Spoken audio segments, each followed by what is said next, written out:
Queridos irmãos, eu quero ler com todos Atos dos Apóstolos, capítulo de número 19. Eu quero ler os 7 primeiros versículos deste capítulo de Atos 19. Sucedeu que enquanto Apolo estava em Corinto, Paulo, tendo passado por todas as regiões superiores, chegou a Éfeso e, achando ali alguns discípulos, disse-lhes: recebestes vós já o Espírito Santo quando crestes? E eles responderam dizendo: nós nem ainda ouvimos que haja o Espírito Santo. Perguntou-lhes então: em que sois batizados? E eles responderam: no batismo de João Batista. Mas Paulo disse: certamente João Batista batizou com o batismo do arrependimento, dizendo ao povo que cresce naquele que após ele haveria de vir, isto é, em Jesus Cristo. E naquele momento os que ouviram foram batizados em nome do Senhor Jesus, e impondo-lhes as mãos, Paulo, veio sobre eles o Espírito Santo, e falavam línguas e profetizavam. Estes eram ao todo uns 12 homens. Amém e amém. Podem tomar vossos assentos em nome do Senhor Jesus. Queridos irmãos, eu gostaria hoje de pregar nesse trabalho a respeito do tema o caminho completo da missão. O caminho completo da missão. E eu gostaria de começar dizendo que existe uma ciência que estuda sobre missões, e essa ciência se chama missiologia. Missiologia é a junção de duas palavras, uma missiones em latim, que quer dizer missão, e a outra palavra logos ou logia, que quer dizer estudo, tratado, palavra, ciência ou conhecimento. Logo, missiologia é a ciência que estuda sobre missões. O pai da missiologia é um indiano nascido no final do século XIX, por volta de 1897, que era filho e neto de missionários americanos da região de Colômbia, nos Estados Unidos. E esse indiano, pai da missiologia, se chamava Donald McGraven. Donald McGraven. E Donald McGraven, ele gostava de fazer, quando abordava sobre missões e missiologia, uma separação e uma distinção. Primeiro, ele fez a distinção entre missões ou missão e missiologia. Então, o que é missão? Missão é ir e ganhar almas para Jesus, consolidando estas almas no reino de Deus e na igreja. Ou seja, fazer missão é gerar frutos para Jesus, é gerar almas para Jesus, é trazer novos homens e novas mulheres para se reunirem ao reino de Deus e à igreja de Cristo. Isto é missão, isso é fazer missão. Agora, missiologia é diferente de missão, porque a missiologia, ela significa estudar a história das missões, estudar os principais métodos missionários, estudar os principais desafios da missão e pensar sobre as missões, no aspecto pessoal e as missões em massa, no aspecto nacional e as missões transculturais, no aspecto externo à igreja e as missões internas da igreja. Então, para Donald McGravan, missão é ir lá e ganhar uma alma e consolidar essa alma no reino e na igreja. Isso é missão. Agora, a missiologia é o estudo sobre a história das missões, o estudo sobre as melhores estratégias e os melhores métodos missionários, o estudo a respeito dos principais desafios das missões e o estudo a respeito dos diversos perfis de missões que a igreja pode realizar. Donald McGravan também gostava de fazer uma distinção entre o missiólogo e o missionário. Então, para ele, o missionário é aquele agente de Deus que tem ou não tem a nomenclatura, tem ou não tem um reconhecimento da igreja por sua função ou sua atividade, mas é aquele indivíduo missionário que vai até o campo de missões e ganha alma para Jesus, e consolida essa alma no reino, e consolida essa alma na igreja. Este é o missionário. Não necessariamente ele precisa ter uma carteirinha de missionário, não necessariamente ele precisa ter um reconhecimento convencional de ministro como evangelista, mas ele é o missionário não por denominação, mas sim por função. Ele não é um missionário por reconhecimento, mas ele é por obra. E aí então o missionário é quem efetivamente vai, leva a palavra, ganha a alma e traz essa alma para o reino de Deus e traz essa alma para a igreja. Aqui está o missionário. Agora, o missiólogo, ele é diferente. O missiólogo é aquele que estuda o fenômeno social das missões. É aquele que fica no campo da intelecção, no campo da razoabilidade, no campo do estudo, no campo da pesquisa. O missiólogo, ele não põe a mão na massa. O missionário não, ele arregaça as mangas, ele vai a campo, ele resgata almas, ele redime pessoas, ele trabalha para o reino no sentido efetivo e prático.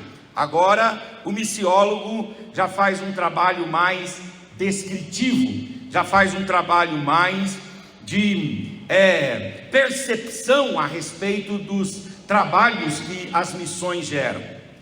Donald McGravan também vai fazer uma distinção muito interessante a respeito de ganhar almas para Jesus e ganhar uma alma genuinamente para Jesus. E como que ele organiza isso? Ganhar almas para Jesus e ganhar alma genuinamente para Jesus. Então ele conceitua assim: ganhar uma alma para Jesus é levar a pessoa à confissão de que ela acredita em Jesus como único e suficiente Salvador e Senhor. Ele diz: ganhar alma quer dizer levar a pessoa a confessar Jesus, a dizer a profissão de fé, a exteriorizar, a externar, a colocar para fora a fé em Jesus. Isso é ganhar alma para Jesus, é pregar e fazer o apelo e ver a pessoa se deslocando do seu local, do seu espaço de conforto e vindo até a frente com as mãos levantadas, e quando o microfone é colocado para essa pessoa, ela diz: eu confesso Jesus como meu único e suficiente Salvador e Senhor. Isso é ganhar almas para Jesus, isso é levar o sujeito evangelizado ao nível de confessar Jesus. Quer dizer, é cumprir Romanos 10:10. Porque em Romanos 10:10 diz: visto que com o coração se crê para a justiça, e com a boca se confessa para a salvação. É levar o sujeito a cumprir 1 Timóteo 6:12. Milita a boa milícia da fé, toma posse da vida eterna, para a qual também fostes chamado, tendo já feito uma boa confissão diante de muitas testemunhas. Quer dizer, é fazer cumprir na vida do sujeito Hebreus 10:23. Retenhamos firme a nossa confissão, ou a confissão da nossa esperança, porque fiel é aquele que prometeu. Então, fazer missão e ganhar alma para Jesus quer dizer o quê? Quer dizer você levar uma pessoa à confissão, você levar uma pessoa à profissão de fé. Obrigado, pastor. Você levar uma pessoa a dizer, a exteriorizar, a falar, a externar, a manifestar: eu recebo Jesus como meu único e suficiente Salvador e Senhor. Isso é um nível de ganhar almas para Jesus, e isso deve sim ser estimulado, isso deve sim ser incentivado, isso deve sim ser praticado. Mas ele nos sugere a diferença entre ganhar uma alma para Jesus e ganhar uma alma para Jesus de forma genuína. E ganhar uma alma para Jesus de forma genuína quer dizer não apenas levar o sujeito à confissão, mas levar esse sujeito a percorrer todo o caminho missiológico, todo o caminho soteriológico, todo o caminho salvífico, todo o caminho da salvação. Porque muita gente confessa Jesus, muita gente vem à frente, muita gente levanta as mãos, muita gente faz a profissão de fé, mas essa pessoa, ela não foi ganha radicalmente, porque ela às vezes não caminhou toda a caminhada do desenvolvimento missiológico, toda a caminhada do desenvolvimento soteriológico, toda a caminhada do desenvolvimento salvífico. Então, quer dizer o seguinte: ganhar uma alma para Jesus de forma genuína é mais do que levar uma pessoa à confissão. A confissão é uma parte do caminho, a confissão é um degrau da grande escadaria do conhecimento de Deus. Mas para ganharmos uma alma genuinamente, nós devemos colocar essa pessoa na trilha de um caminho missiológico, de um caminho soteriológico, de um caminho salvífico, de um progresso de fé, aleluias, glória a Deus, onde ela será salva integralmente, genuinamente. Seria mais ou menos cumprir na vida do sujeito aquela sequência apontada por Paulo em 1 Coríntios 3:6. O que está escrito em 1 Coríntios 3:6? Paulo diz assim: eu plantei. O que seria dizer eu plantei? Eu plantei seria dizer, eu os levei a confessar Jesus, eu os levei à profissão de fé, eu os levei a levantar as mãos, vir à frente e dizer: eu recebo Jesus, eu plantei. Só que Paulo coloca uma vírgula e fala de outro trabalho que foi feito. Ele diz: mas Apolo deu sequência nesse caminho, Apolo deu continuidade nessa vereda, Apolo insistiu nessa senda, e Apolo regou. O que é que quer dizer Apolo regou? Quer dizer, Apolo pegou a mão da pessoa na onde Paulo entregou e deu sequência na caminhada, e com isso essa alma vai sendo ganha para Jesus de forma autêntica e genuína. Porque tem muita gente que começa bem, começa eufórico, começa animado, começa efusivo, começa alegre, mas desanima na caminhada, para no meio do caminho. Mas tem aqueles, aleluias, que percorrem o caminho completo, Tem aqueles que seguem na senda até o fim, tem aqueles que permanecem para a glória do Senhor. Aleluia, glória a Deus. E aí Paulo vai falar, mas Deus é quem dá o crescimento.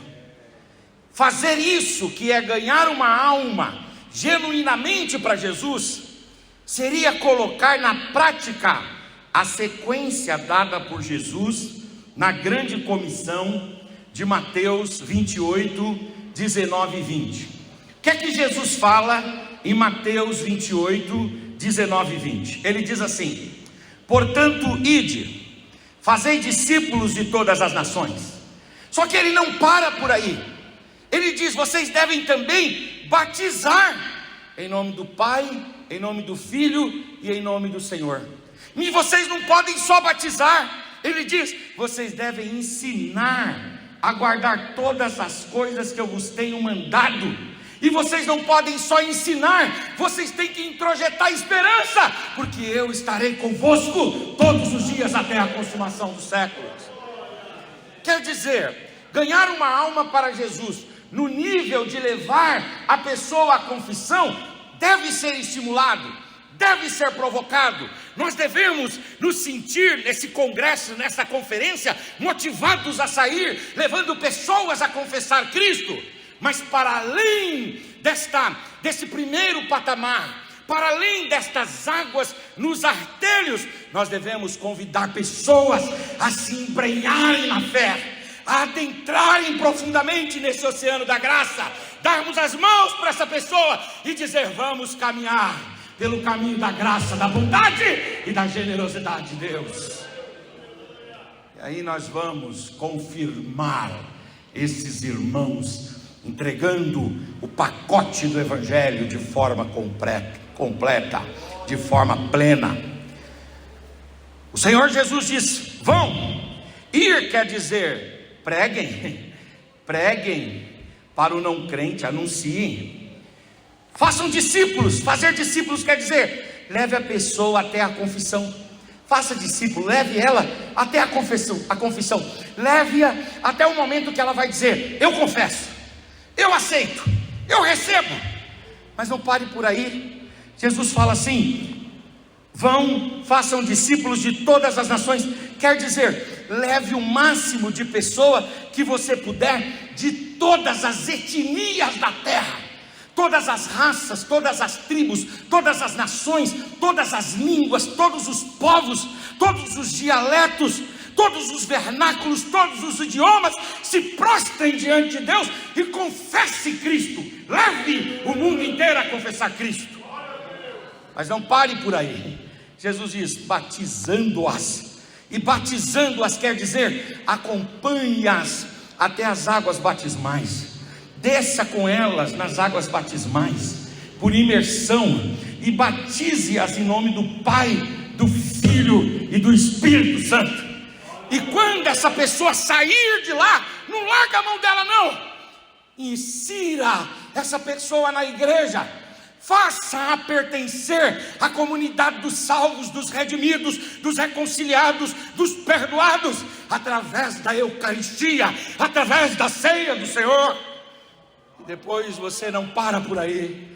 Depois que ela tomar a ceia, você não tira o olhar dela, você não tira as mãos de sobre ela, você não tira o zelo sobre ela, você vai ensiná-la.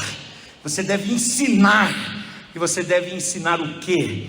Você deve instruir essa pessoa, de forma a transmitir para ela os elementos mais básicos da fé. Ensina para essa pessoa os dias de culto na igreja. Ensina para essa pessoa o endereço da igreja. Ensina para essa pessoa a respeito da estrutura da igreja. Ensina para essa pessoa a respeito da história do ministério. Ensina para essa pessoa quanto aos cargos da igreja. Ensina para essa pessoa quanto aos departamentos. Mas não para por aí. Ensina para ela que quando ela chega na igreja, ela deve dobrar o joelho e fazer uma oração curta. Ensina para ela o que é que a oração deve conter. Pelo menos uma palavra de gratidão, uma palavra de confissão, uma palavra de intercessão e uma palavra de adoração. Ensina para ela a respeito dos símbolos da fé, a cruz, a Bíblia, a igreja.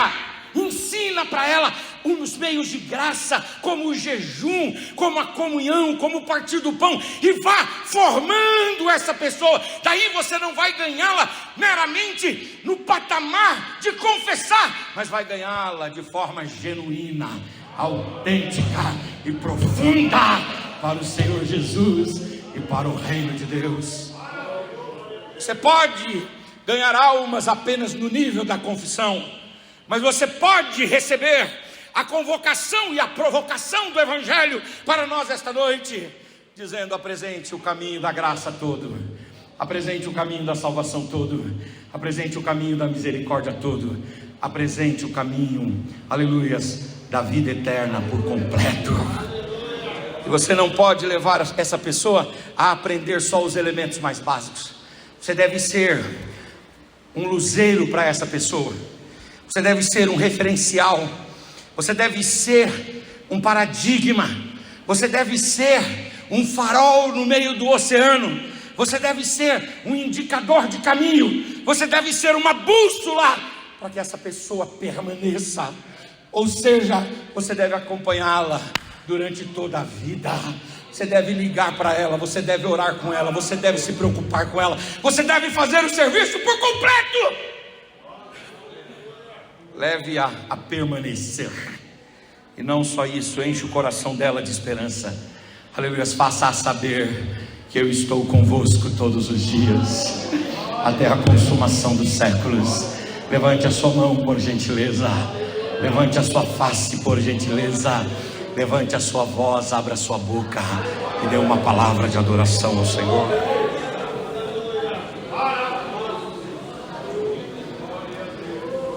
É interessante que é exatamente isso que Paulo faz aqui em Atos 19. Ele chega em Éfeso e ele vê lá que tem alguns discípulos que sabem de alguma coisa, mas precisam completar o caminho. E aí Paulo vai e faz uma entrevista com eles. Vocês já receberam Jesus? E eles dizem sim. Paulo diz: muito bem, uma parte já está feita. E vocês já foram batizados em água? Sim, no batismo de João. Só no batismo de João? Só no batismo dele? Só no batismo dele, tá certo, tudo bem. E vocês já receberam o Espírito Santo, como em outros lugares o Espírito tem sido derramado? Nós nem ainda ouvimos falar sobre o Espírito Santo. E aí Paulo vai, pega na mão desses irmãos e diz: fica tranquilo, vocês foram gerados na fé e foram soltos, e vocês não sabem nem de onde vieram e nem o que estão fazendo aqui, nem para onde vão, mas Deus me colocou aqui para apresentar um caminho missiológico completo. Eu vou ser um missionário que vai formar vocês, aleluia, desde as verdades mais elementares até as questões mais profundas. Vamos caminhar juntos. E aí Paulo vai fazer por eles 3 coisas muito interessantes. Primeira coisa, Paulo vai instruí-los. Esse é o papel do missionário, instruir. Paulo vai corrigir a respeito da conversão. Paulo vai corrigir a respeito do entendimento do batismo. Paulo vai corrigi-los a respeito do entendimento da pneumatologia, da paracletologia, da doutrina do Espírito Santo. Paulo vai organizar a fé deles. Primeiro, Paulo vai instruí-los. Depois, Paulo não vai só instruí-los, Paulo vai batizá-los. Esse texto que nós lemos aqui, ele vai falar que depois que Paulo explicou para eles a respeito do batismo de João, Paulo, ele batizou, porque o texto diz assim: e os que ouviram foram batizados em nome do Senhor. Paulo vai batizar esses irmãos.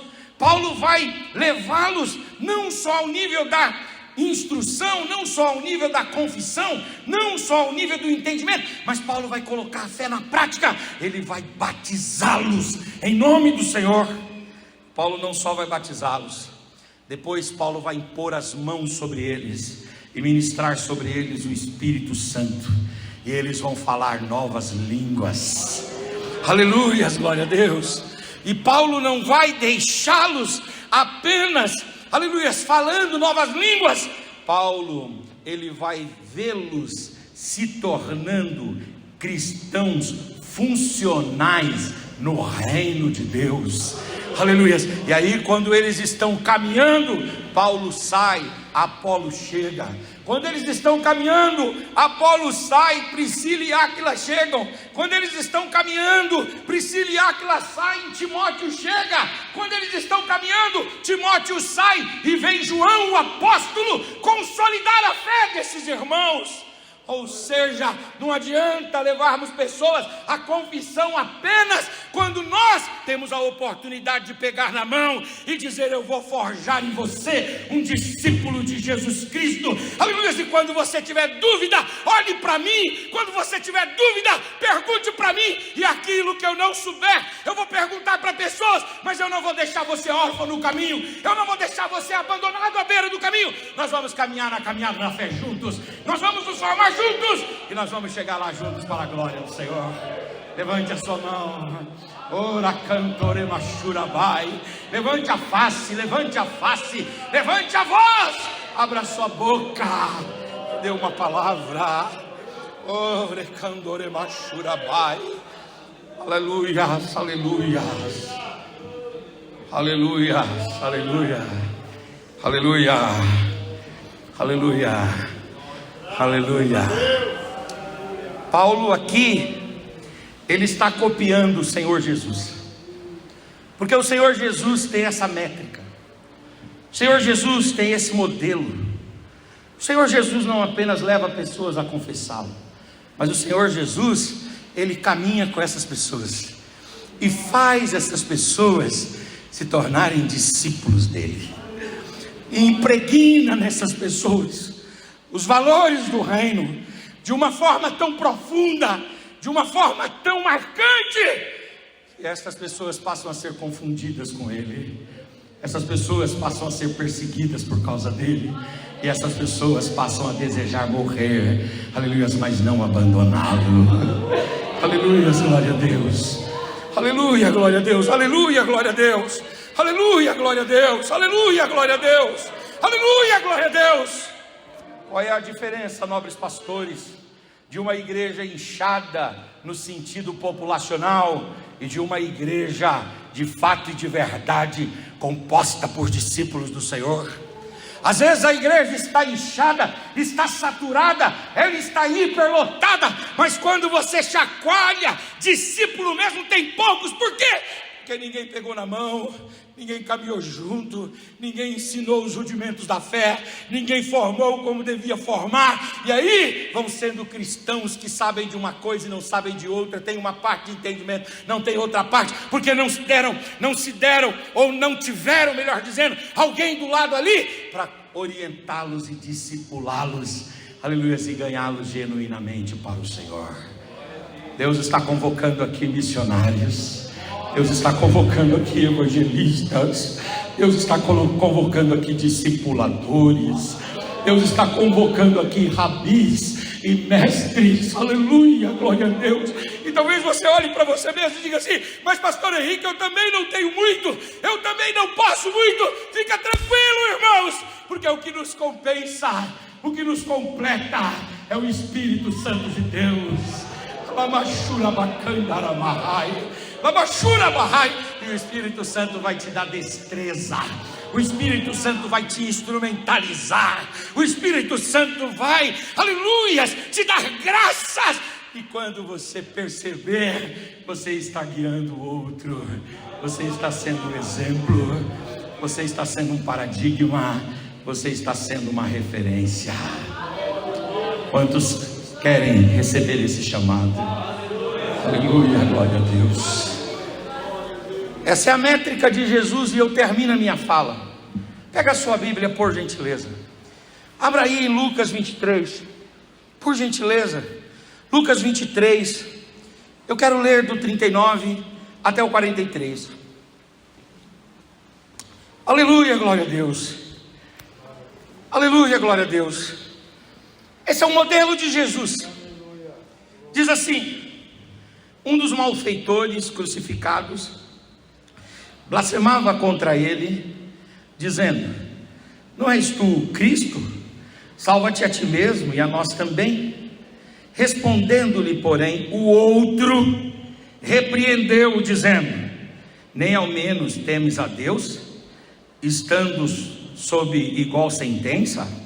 Nós, na verdade, com justiça, porque recebemos o castigo que os nossos atos merecem.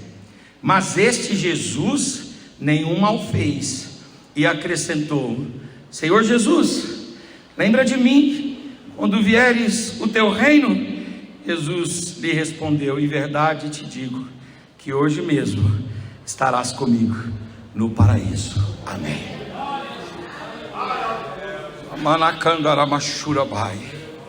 Eu acho engraçado o caminho soteriológico seguido por Dimas.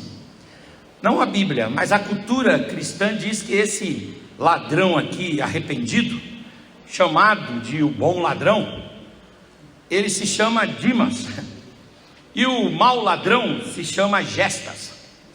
E o Dimas, ele vai demonstrar aqui esse caminho de uma conversão autêntica. Então, no primeiro momento, ele fala mal de Jesus. O Dimas, não aqui, mas nos textos paralelos dos evangelhos, mostram que o Dimas se une ao Gestas num primeiro momento, e os dois falam mal de Jesus. Mas de repente, Dimas, o ladrão arrependido, ele observa que em cima da cruz de Cristo está escrito lá: este é o rei dos judeus. E ele para ficar ouvindo o que sai da boca de Jesus. E o que é que sai da boca de Jesus na cruz? Os famosos 7 brados da cruz. E ele vai ouvindo cada brado, ele vai ouvindo cada palavra, ele vai ouvindo cada expressão, ele vai ouvindo Jesus falando na cruz, e ele vai ouvindo. Daqui a pouco, como a fé vem por ouvir e ouvir a palavra de Deus, com o coração ele crê para a justiça, e com a boca ele confessa para a salvação. Ele se arrepende, ele passa pelo processo da metanoia, do arrependimento. E aí, depois que ele se arrepende, ele vai confessar Jesus como Senhor. E aí é interessante que quando ele confessa Jesus, Jesus o perdoa. Jesus diz para ele: fique tranquilo, hoje mesmo estarás comigo no paraíso. E aí sabe o que ele passa a fazer? Ele passa a defender Jesus. E ele fica, desde o momento que Jesus lhe perdoa e garante para ele a vida eterna, até a sua morte derradeira, ele fica defendendo Jesus. Se nós nos bastarmos em levar pessoas a meramente confessar Jesus, nós não conseguiremos fazer a obra que Jesus fez em tão pouco tempo lá na cruz do Calvário. Jesus não teve 1 ano na cruz, ele não teve 15 dias, ele não teve 7 dias, não teve 21 dias, ele teve algumas horas. Se ele foi crucificado às 9 da manhã e ele faleceu às 3 horas da tarde, então ele ficou por volta de 6 horas na cruz. Durante 6 horas, Jesus ganhou Dimas, e não apenas levando-o a confessá-lo, mas levando-o a um nível de comprometimento tão grande, a ponto de defendê-lo. A gente pode levar homens a confessar Jesus, mas o nosso trabalho será melhor premiado se nós levarmos pessoas a, como nós, defender Jesus. Aleluia! Você não está convertido se você não estiver convertido a ponto de levantar a sua voz contra quem levantar a voz contra Jesus, de se erguer para defender o nome, para defender a glória, para defender a honra, para defender a natureza, para defender a moral, para defender o poder, para defender a majestade de Jesus. Os discípulos de Jesus não foram ganhos apenas no campo da confissão, Eles foram ganhos, todos eles, a exemplo do Dimas, ao nível, irmãos, de defender Jesus com a própria vida. Aliás, o próprio Pedro, que era um dos mais relutantes, aleluia, glória a Deus, que era precipitado, um dia, quando chegou diante da determinação de Nero, para que ele negasse Jesus, ele disse: eu não posso negar meu mestre, você vai morrer como ele, crucificado. Ele diz: eu não sou digno, me crucifique de cabeça para baixo, porque eu não estou pronto, aleluia, apenas a sofrer por ele, mas eu estou pronto também a defendê-lo até a morte. A gente pode parar no primeiro patamar, ele confessou, está tudo bem.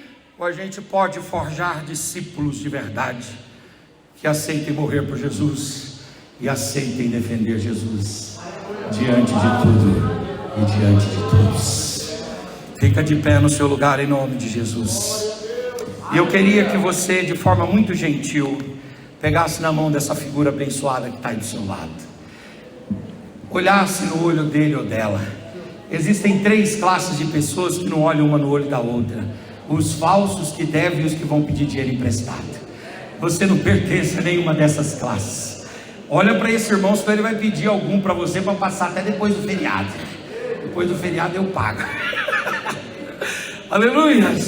Diga para ele, aleluia, glória a Deus. Diga para ele que a obra, diga que a obra que a gente desenvolve na vida das pessoas, leve-as não apenas a confessar Jesus, mas decidir-se por ele de forma tão radical a ponto de defendê-lo. Quantos aqui, aleluia, são salvos ao nível de defender Jesus? Quantos aqui são salvos ao nível de morrer por Jesus?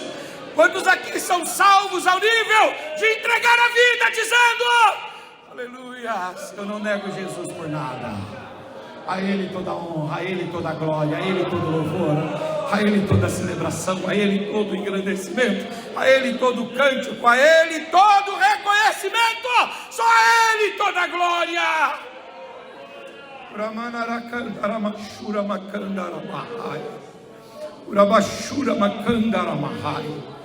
É interessante que eu falei aqui, né, da métrica do apóstolo Paulo, mas o apóstolo São João foi assim, porque João converte Policarpo de Esmirna, e aí quando João morre, o Policarpo fica na frente da igreja, e quando chega lá num certo momento, por volta de 156 depois de Cristo, Policarpo é preso pela pretória romana, e a pretória romana vê que Policarpo já é um idoso, ele tem 86 anos de idade, e tinham ali alguns soldados que gostavam dos sermões do Policarpo.